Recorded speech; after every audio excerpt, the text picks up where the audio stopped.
makulit na girlfriend mo sa balat ng radyo. Isang magandang morning sa inyong lahat! Ako pa rin po nag-iisang girlfriend mo sa radio. My name is Lindsay. Makulit pero may puso, handang makinig sa mga kwento mo. Alam mo, feeling ko kailangan mo na siyang iwan kasi it doesn't make sense. Ang kwento sa lihim ng liham. Mahal kong Lindsay. Magandang araw po sa inyong lahat. Itago niyo na lamang po ako sa pangalang Lindy. DJ Lindsay, 33 years old na po ako at yung live-in partner ko po ay mas bata ng 1 taon sa akin. Nagsimula po ang love story namin noong college pa lamang po kami. Nagsimula kami as study buddies. Magkasama kaming nag-aaral. Hanggang sa nagkakantsawan yung tropa. Nagkabiruan. Joke-joke lang naman talaga ang lahat pero ang hindi namin alam, nahuhulog na pala kami para sa isa't isa. Unexpected ang lahat. Well, sabi nung iba, nakita na raw nila na magiging kami.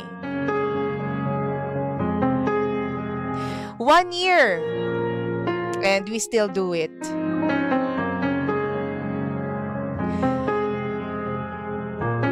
Naging masaya kami sa mga simpleng gawa namin. Mamamasyal, titingin ng mga museums, paintings. Basta magkasama kami, okay na ang lahat.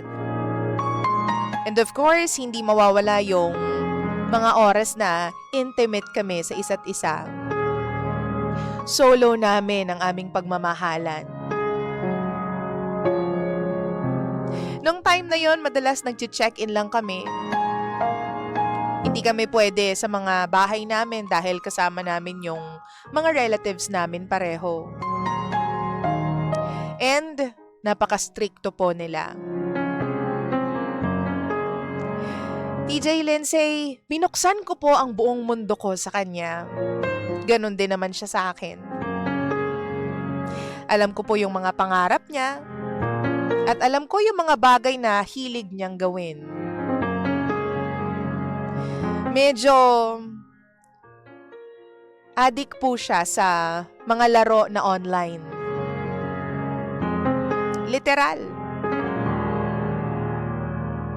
Bukod po sa eskwela namin noon, talagang yan na po yung pinagkakaabalahan niya.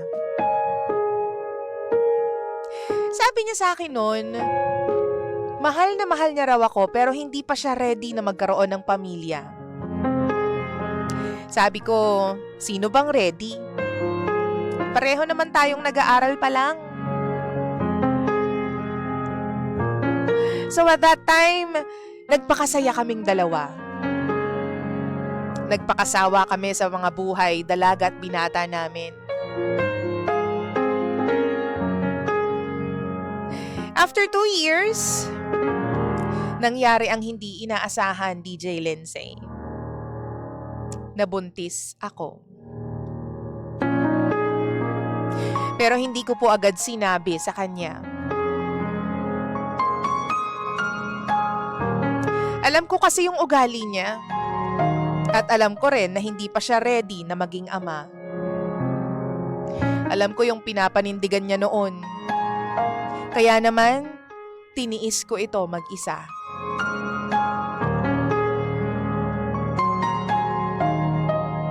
Pangga, he had to stop schooling.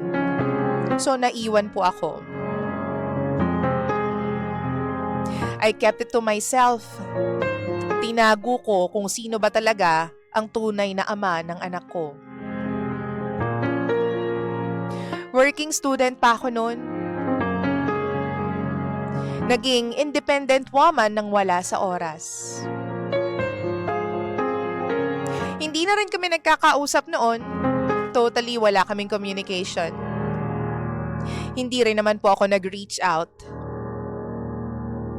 Hanggang sa isang araw, sa hindi inaasahang pagkakataon, muli kaming pinagtagpo ng universe. 2 taon na po ang nakalipas noon. At yung anak ko, may muwang na. Tinanong niya ako. Sabi ko sa kanya, hindi ito yung tamang panahon para malaman mo ang lahat. Tinago ko pa rin. Pero nung kinulit ako ng tatay ng anak ko, inaraw-araw niya ako sa chat, sa text, sa tawag, video call. May mga pagkakataon din na pumupunta siya sa bahay namin nang hindi siya nagsasabi. DJ Lindsay, hindi na ako nakatanggi.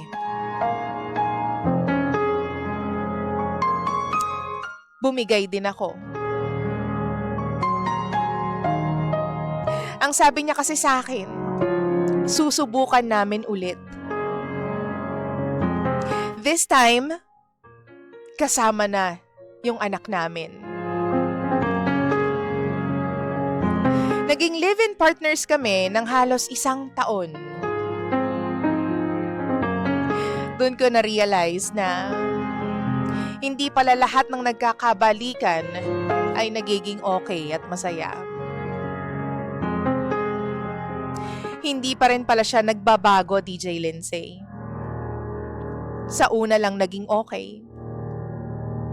Pero napatunayan ko na mas mahal pa rin niya ang sarili niya. Addict pa rin siya sa mga online games. Yung tipong paggabi meron siyang mga kalaro. Ang ingay, walang pakialam sa mga natutulog.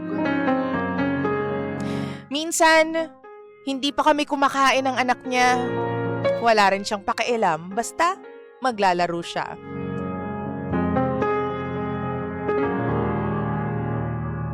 Sinabi ko sa kanya yung nararamdaman ko, DJ Lindsay, pero mas lalo po akong nasaktan.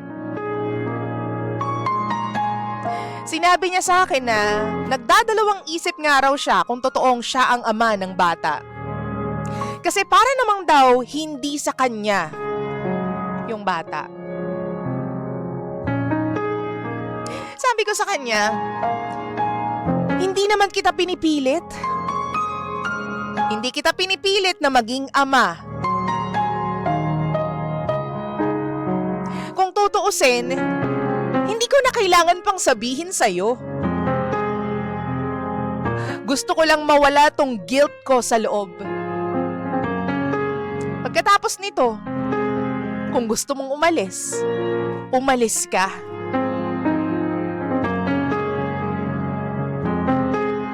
Umalis siya ng bahay, DJ Lindsay, at hindi na kami nag-usap ulit. Ang balita ko, doon siya tumigil sa bahay ng tita niya. At ang bali-balita rin ay gusto niyang makita yung bata, pero ayaw niya na ng commitment with me. Hindi ko po alam kung matutuwa ba ako o tatanggapin ko na lang kung ano ba ang dapat. Sabi ko sa kanya, naniwala ako na magbabago ka. But for the second time, nadismaya na naman ako.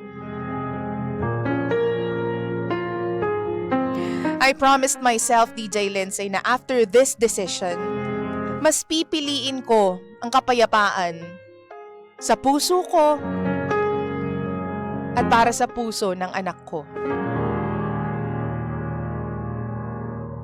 DJ Lindsay, hindi ko na siya tinanggap pa muli sa buhay ko. Tinanggap ko na lang po na hindi na talaga siya magbabago.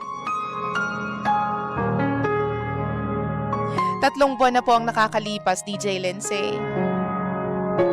May mga times na tinatawagan niya yung bata. Pero hindi na ako kahit kailan nakipag-communicate pa sa kanya. Dinilit ko na rin siya sa mga accounts ko. Pinaplano ko na ring ibahin yung number ko, pati na yung kung saan ako nagtatrabaho, para lang hindi niya na ako guluhin. Ang tanong ko po, DJ Lindsay, is tama ba ang gagawin ko? Para sa sarili ko, sa tingin ko, oo. Ang hindi ko alam ay kung magiging mabuting ina ba ako kung gagawin ko ang aking desisyon. Ayoko na po siyang tanggapin sa buhay ko. Ayoko na pong makipag-ayos pa sa kanya, kahit civil man lang. Please, tulungan niyo po ako. Ito po ang lihim ng aking liham.